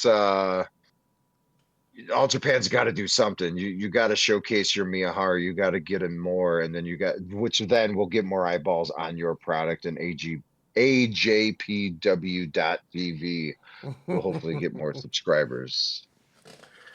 Alex, I loved the fact that when they switched roles, Kento Miyahara had one of the best offensive strike attack sessions I've seen in a long time, where he's just kind of standing there and he's watching Omori. And as Omori starts getting up, he just running Yakuza kicks him right in his fucking face. Mm-hmm. And Omori drops and he backs into the corner. He's like, ref, count him, ref, count him. You know, he's like, just count this guy. And he's just relaxing, just resting. And Omori starts getting back up. And man, he 3-4 times in a row just keeps kicking him in the face. And the crowd. But what's crazy is I didn't even perceive it for a while. It took me probably about 5 minutes to realize that this in-match turn was kind of taking shape due to the fact that that's just Kento Miyahara. Yeah. You know, in a way, it was turned up a little. But yeah, it was just more of a fact. It's like, hey, I'm Kento. Who are you trying to get into my business here? I'm going to make an example of you. But Omori starts firing back up, and he hits some big bomb forearms. Miyahara powders, and I love this because Hokuto Omori now, he's got him, and he gets everyone to move, and he Irish whips him into the ring pole. Miyahara sticks his hand out, spins around it, rolls in the ring, and then just flexes. And everyone, boo! They're just booing, and then Omori pulls him out, and now he starts giving Omori this offense. And I don't know if you caught this, but I was crying because every time Miyahara's walking around selling, he's just going, fuck, yeah. Every kick, every running kick. Fuck. Yeah, Omori's stopping just him in the run corner. and just knee him. Yeah. Fuck. As he just keeps selling. And then Omori's working this armbar. And every time he'd get out of the armbar, he'd roll to the corner and fuck. He just kept doing it. I was like, what is going on? It was great. But the one thing, and this was a cool takeaway from watching this with some people, is I'm trying to get others to see Miyahara, since he's not doing it as easy as we'd like him to. So this were a couple people's second time seeing Miyahara. First time being the Shiozaki match, which I probably made it better than the match was because of how much I loved it, but fuck you at that point. Great, I hope you loved it. But when he threw that second blackout knee, where he kind of was taking a bump and his knee came upwards, I think Omori came to throw a clothesline and he jumped backwards to avoid the lariat, but he still hit that V-trigger blackout knee to his face and just smoked him. Yeah. And somebody instantly jumped in and said, that dude throws the V-trigger better than Kenny Omega. Because of I was about to ask you, who throws the better knee? Because Kenny doesn't come from all these angles like this, especially anymore, if he ever did. He used to. I was about to say he would at times, but not as predatory as Miyahara. He's going for the prey. He's going for the kill. Kento Miyahara can throw that in all there's 4 different angles he can hit that at. It's incredible, and he never misses the noise too. He always gets that smack in there. He always clap. He does the hand clap instead of the thigh slap. Mm-hmm. And man, I love. He's so good. And then he gets Omori over with the armbar, and he does that cool spot where he goes when he gets out of the armbar, he feeds back up, gets him in the shutdown. And Hokuto Omori breaks out, pulls him back in it, and Omori breaks it by putting his head on the top rope. I was like, oh, that's awesome. Oh, yeah, that's right. Yep. You know, and it was just subtle enough. It wasn't the Ishii biting it because he's a badass. This kid is fighting for his life, trying to win this world title, and he doesn't have anything left, so that's how he can get out of it. He just drops his head. And Miyahara And I breaks liked it how up. the ref didn't call it either, as his head went onto the ropes. But yeah, as you stated, he was trying to fight it. And then Miyahara just, nope, you're done. is a really good match. Like, it was a 4 4.5 match for me. It wasn't anything crazy, but best Hokuto Mori match I've ever seen. I mean, if I seen others, I didn't remember him, but yeah, he definitely was better than when I saw him randomly come out to challenge him after Shiozaki and Miyahara the event before. But question, besides Katsuhiko Nakajima and Kento Miyahara in All Japan, what are 3 matches you would recommend to the listeners here of Kento Miyahara that you would say are must-see to kind of get a flavor, the vibe, as I state, of one Kento Miyahara? So I still really, really love that match. It was like March. I'll get the exact date here. This was the one. It would have been my match of the year had Gunther not had the Hello Wembley and then that Zack Sabre match the next month. when he suddenly took first and second. Yeah. I was like, well, that was fun. March 9th of 2019, All Japan Summer Explosion Series, Night 13, Korakuen Hall. Summer Explosion. Kento Miyahara and Naoya Nomura. That would have been my match of the year that year. I think either, if not both, of the matches with Nakajima are definitely must-see. 100. I think and you can almost pick your battle. I don't think it matters there. I think the first match has gotten the higher grade, but I mean, once again, I don't see any sort of problem watching something like that. There's one other match. So I mean, do you do any battles with Suwama? Do you do anything? Here's my other. Here you go. So with a Jake Lee, I mean, like that's the thing. Take the Nomura match. Take either Nakajima. What about match. Iyagi? I see. There's a lot of great ones with that, but I think for a third, either going to go 7/29/18 or 10/21/18. The first one is from the big Edion in Osaka, where we talked about, Osaka won. This was in Osaka won. Zeus and Kento Miyahara. Yeah. And I think, and that was the Summer Action Series, Night 11 at Edion, July 29th of 2018. And then they had a rematch as well. Where did it go? It wasn't much. It was the same. It was October 21st that year. The Raising an Army Memorial Show, Night 11, from, ironically, the Yokohama Bunka, which we talked about earlier with GLEAT. That's their other match. Did they get more than 701? Yeah, they had 2,000. So I think I would go, because of how fun Zeus was and important in Miyahara's growth. I think either Zeus match and then either Nakajima match and then that Nomura match, because that might be my favorite Miyahara match ever. And anything Aoyagi's great. I mean, there's fun stuff with Suwama. There's fun stuff with Shuji Ishikawa. I mean, if you really want to see something tight, you can watch that fucking Kiyomiya, Miyahara, and Tanahashi against Okada, Aoyagi, and Ken-O from the All Together again. And there's also if you want to see Miyahara get the biggest pop, over more than Okada. Tanahashi and Okada at the Dome. There's that Ken-O Nakajima Soya versus Miyahara Suwama Aoyagi from that last Love show. Yep. And let me give you one more, because Alex thankfully just reminded me of this one. I think I can. What am I doing? TANAHS. Where did it go? Whoa, shit! I didn't know that was a fucking thing. Holy crap! From the Giant Baba show, Daisuke Sekimoto and Kento Miyahara against Tanahashi and Yoshitatsu. Yoshitatsu. Did you know that there was a All Together Sapporo show in 2024? No, I did not. What were the matches? Naito Jake Lee.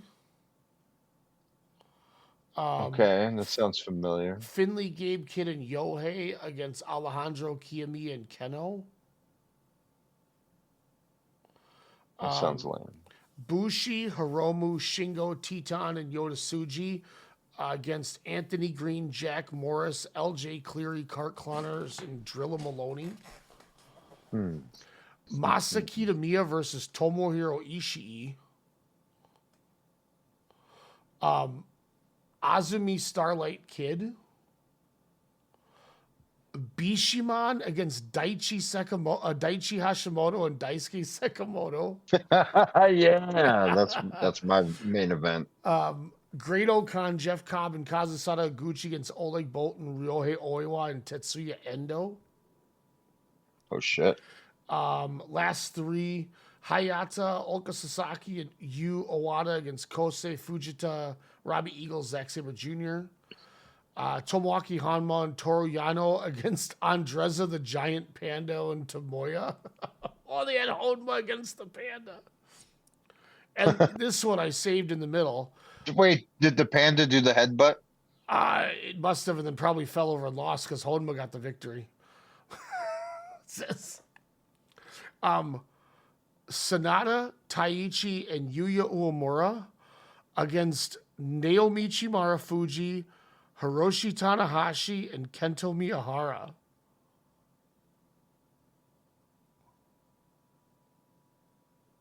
Wow. Yeah, that's What it sounds the like a familiar hell? show. Was it on anything? I don't know, but I just don't, for some reason, don't remember them tagging, but Yeah. Ugh. It seems familiar, but it also seems like it could have been like Miyahara worked a fancy New booking on Japan our end. show. Yeah. The Yuji Nagata produce. Tanahashi, Master Wato, Satoshi Kojima, and Yuji Nagata defeat Atsuki Aoyagi, Yuma Aoyagi, Yuma Anzai, and Kento Miyahara. To Miyahara, yeah. What the frick? Miyahara got pinned. That's horse shit. Oh man. But yeah, that Miyahara.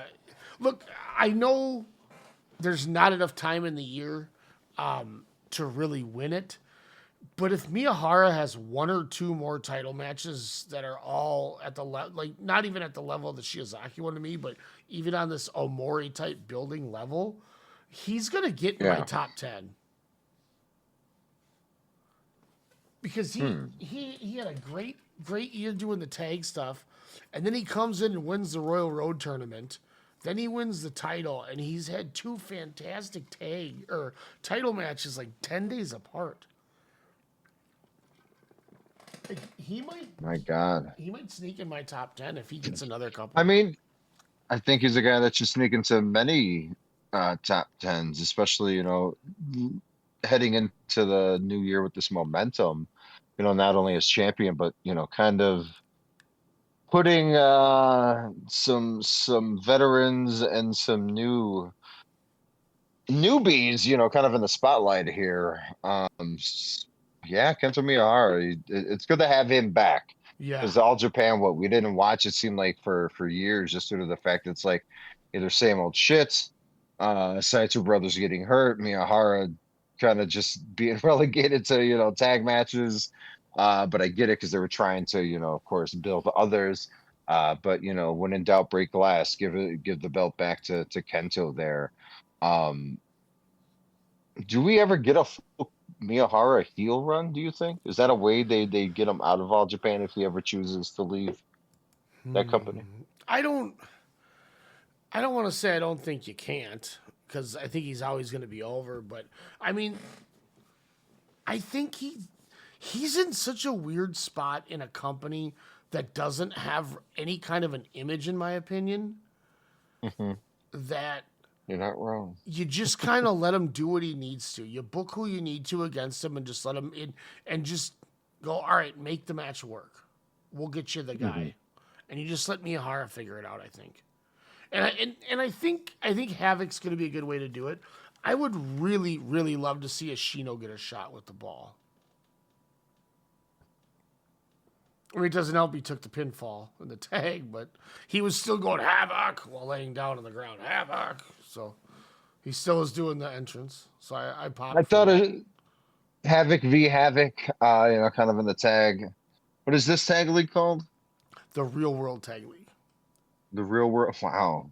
Shout out to the challenge. I'm not the pussy Real boy. Oh, Turbo. Sorry. I love him.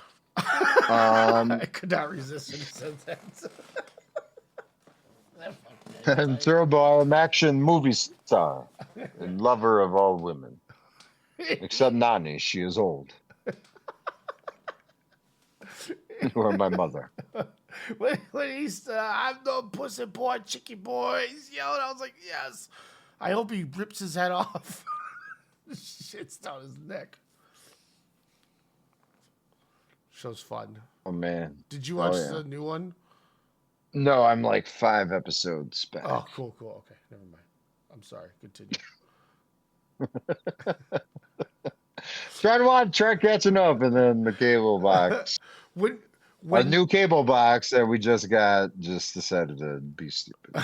When you finally watch this episode, I'm gonna tell you my thoughts about something on it. Do you know anyone that went to that challenge casting call event? I don't know. It was like what was it? Almost $200 just to like do events and maybe see these people. Mm-hmm. Yeah, you had to pay like an entry fee to be in it. Oof, but they had Nerys there. Should have shot your shot, man. I should have did the rage. They went, oh. Quite possibly the most beautiful human walking this earth. Oh shit! Yeah, she's. And she's smart. And she's funny. But anyway, shout out to Bananas. God. She funny. Oh man. Yeah, that's all Japan. Puro. Yeah. Bagging at it. A lot and of then, fun. CM Punk won a world title, and Jade Cargill's the some women's champion, and I don't know. That's all I know. Somebody posted Logan Paul's part of the Vision, possibly. The Vision. Ridge Holland calling out WWE, and then they're paying for my medical, but I'm poor. I bought a house. Don't buy a house. Don't buy a big ass house. Yeah, like there was somebody who was like, most people that the WWE know that when they go on the last year of their deal, they don't get an extension. It's the end of it's probably it. So maybe you should start figuring out your finances a little bit because you have a year. Especially your 55% pay cut that you got in NXT. Yeah, like you had to have known you were out the door because you weren't good. Yeah. Like I don't think TNA touches them because they're affiliated with the WWE. Yeah, why would you risk that relationship, that cash cow, that possible TV deal that they could get or streaming deal, media rights, I guess we should call it, without the E's help or TKO's help there? Yeah, why risk it for that guy? But yeah, exactly. I will say, I mean, I get it being frustrated. Corporate America, it sucks balls, especially in this time, But yeah, you just don't do that. Internet's forever, man. The only thing that I saw from Saturday night's main event was somebody posted a clip that said, "Is Jey Uso Jeff Hardy from Bound for Glory or whatever?" Or Slammiversary, Whoa. and then it was Jey Uso taking that neck breaker CM Punk does. Yep. And I was the like, easiest spinning fall on your back neck breaker. Dude, I taught Garino how to do that, and Garino's as crazy as they come. Garino goes, "Hey, how do I do the punk move?" It was like one day when we were at MCW. And I was like, "Hold out your right arm." And I just hooked it and showed him how to do it. He's like, "Oh, easy." And he grabs the guy and does it. And it's like, "Okay, that was super easy." And then Jey Uso I don't even know what direction he was looking at the end of it. I was like, what is going on? And I'm not doing it. I just can't watch it. It would have been fun. My boy, Phil, the chick magnet. I was like, I'm good. and it's free, and I still have Peacock, and I'm like, I'm good ready for to watch Phil, some though. Puro. I'm glad that he's getting what he hopefully wants, and a lot of money, and he's the next guy up. So cool, good for him. Let's see what he can do with the title. Maybe he can Get that money, restore my boo-boo. faith. But And again, it shows how petty that they are, because all former AEW contracted talent, even though half of them were already with this company prior, but AEW talent holding championship gold is a big FU. And before we leave Ryan again, I blew the news. That sounded weird. I told you off air that there was another tournament in wrestling, but not for a title, but for the right to face John Cena. December 13th in Washington, D.C. I miss when wrestling had such good shit. They were like up and coming wrestlers. I think, Ryan, the first 4 wrestlers announced in this tournament is like Rusev, Sheamus. Damian Priest is probably one of them. Damian Priest, Brooklyn Brawler. Hell yeah. Gunther's probably They were like, to win it. and they were all like, hey, this is what we're going to do. We're going to have people that's not even within our organization.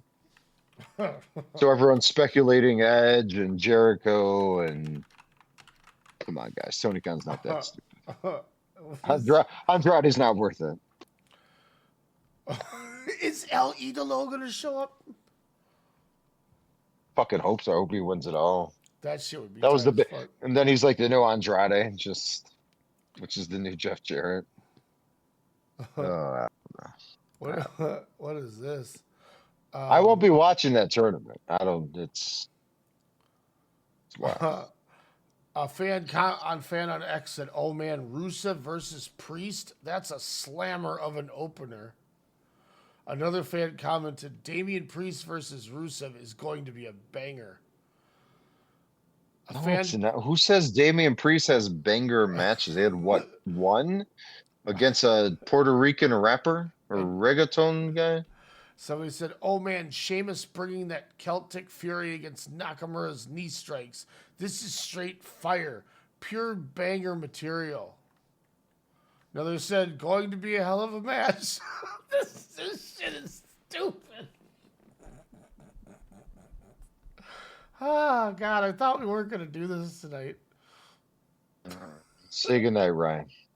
Oh, Blood and Guts next week, and then Blood and Guts. Oh yeah, next Over under. What is there? 10 women in that Blood and Guts? No, 12. Over under. There's 12. 66. Over under 5 women are injured and on the shelf for more than 3 months. Over under 5. I don't know. After next Wednesday. Okay, can I ask you a question about the match first before I get my answer? Yes. Are they going to be allowed to do whatever they want, or are they going to have restrictions? They better have restrictions. That's not For a free event, they better have restrictions. I didn't ask you. Are they better? Do you think they are or aren't going to have restrictions? They will not have restrictions. I'm They gonna will go throw over. everything, and the kitchen sink will be involved. All right, we're going over 5 injuries then. They're gonna be like Rosie the Riveter, and then throw a sink at someone and be like, "Women." That's horribly offensive, by the way. It's horrible. It's horrible. Tackle's gonna be like, "I'm gonna run my head as hard as I can into this cage, and I want you to move." They're like, "Oh, that's a How do great you think idea." Tekla is adapting so far in the States? I think she's really talented. I like her. She's got great charisma. Like, it might be Because she awkward. walks like Bray Wyatt? No, like when she's not doing that, like when she's kind of like standing up and like her mannerisms and like even in her entrance. I don't mean her. It's is it Voldo because she's walk. Austrian? It's because she likes Voldo, I think. from Soul Calibur. I don't know.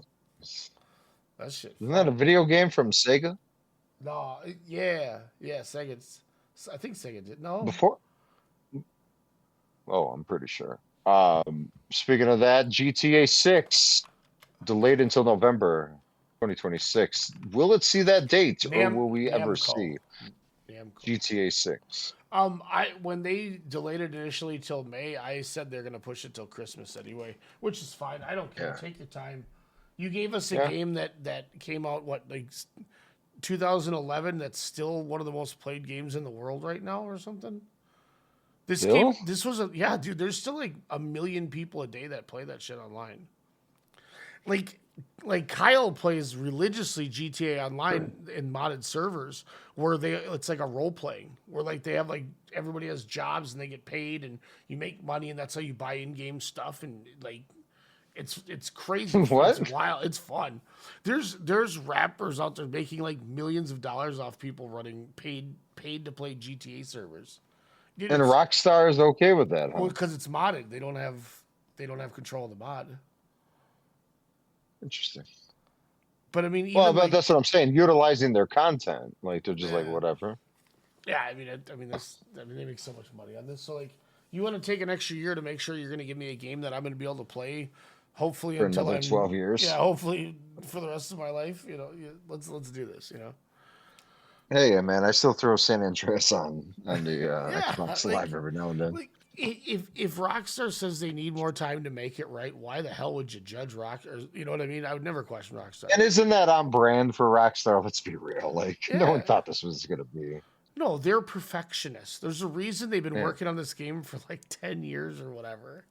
The reason why they win Game of the Year with each game that they release, except Red Dead 2. Oh, Red Dead 2. Story. Didn't Red Dead 2 win like everything? No, I know, prop.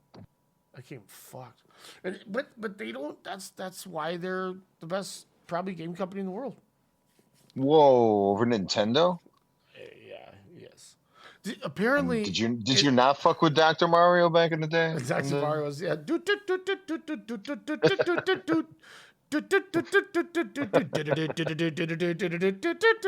Yeah, hell yeah. My mom used to play that. Red, yellow, green, man. My mom could play it on like the hardest difficulty and she wouldn't miss. It was crazy. Yeah, she was so good at that game. But she would sit in the little back bedroom over in East St. Paul, and she'd just kick it in the little back bedroom, and she'd play it for like 6 hours a day. Whoa, is that what started her walking affliction? Nah, I don't think that. I was gonna make a comment that would have been even worse, so I didn't say it. Nope. I feel bad. You're the best, Gene. You're the best. Shit, I forgot where we were at there. Oh, the GTA thing. Apparently, they're gonna have you can play a full 18-round hole of golf in it. Of course they would. Like it's, I'm like, are you kidding me? Like this game's gonna be sick. So what off-character version of Tiger Woods and Phil Mickelson and all them are they going to get? Or are they just going to get the, what is it, Pure Golf? Is that still happening? Live? The Riyadh season golf? Live? Yeah. What did I say? It's still Pure? there. Yeah, they play 54 holes because they're badasses. They only play 3 days, not 4. And they're in teams. And Bryson DeChambeau is their big name. Who? I know that because I'm a golf supervisor or a golf manager of golf. Oh, do you sell live stuff? No, we don't. Because you're America? Probably. I don't think that matters. They play in America. So Blood and Guts? Still, yep. We have the golf channel obviously on when our like people are there, and then when the big wigs are never there, I put on ESPN all the time and shit instead. And the golf channel's on this morning, and it's some like the LPGA that was doing something, and they're like, what a putt made by the number 5th ranked woman in the world, Miyu Yamashita. And I went, wait, what the fuck? And I turned around. The wrestler? It was just a different woman with the same name, but I was like, wow. I was so caught off guard by that because I wasn't expecting to hear Miyu Yamashita at 7:10 in the morning. You should have been like, wait, she is in St. Paul at the MAW show. Oh man, but yeah, next week we'll review Blood and Guts and give our full gear preview. King of Gate, we'll have King of Gate watched. Yeah. And there is a big Noah show too that I'll just throw out there to the world that if they're looking for We got the Cowboy. Yeah, that's the NXT on, Cowboy making his return. That's on Saturday. The 8th. Mm-hmm. That's gonna be fun. Yeah. And hopefully Wrestle Universe will work. We also get the Grand Prix, the Noah Junior Grand Prix starts then too. And don't ask me why this is going to happen, but Masaki Tomita and Takashi Sugera, the GHC Tag Team Champions, are defending the tag titles against Hank and Tank. Yes, I did see that, and I was thoroughly perplexed. But I was like, "Oh yeah, relationships." Oh shit, Shuji Kondo's going to kill Black Mensori. That's amazing. Great. Thank you for the booking on that. Let me ask you a crazy question. Like Charlie Dempsey, can Kitami and Sugera get a good match out of Hank and Tank? Like just telling them to just beat on them? Does Hank and Tank win? That's the bigger question. Say goodnight, Ryan. Good night, Ryan.